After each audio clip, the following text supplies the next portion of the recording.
normalnie. Podjechał. Ty!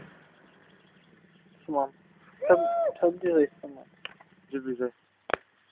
Ej. Jak bliżej stanąć? No bliżej podejścia. Czemu? No bo maksymalnie jest przybliżone. I sam bliżej to. To ja może też podjadę. Tak? No to poczekaj. A ty mi zrób z góry. No i ci zrobię.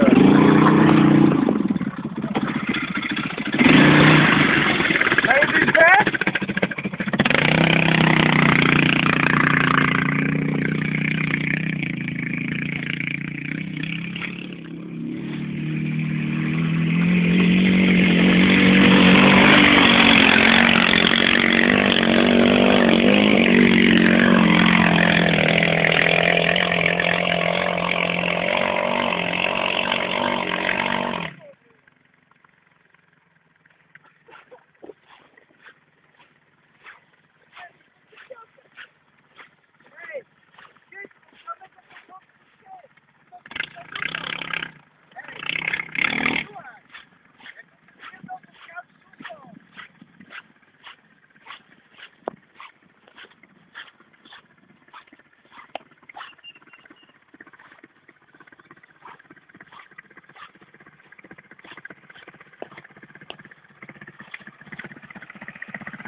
Raz.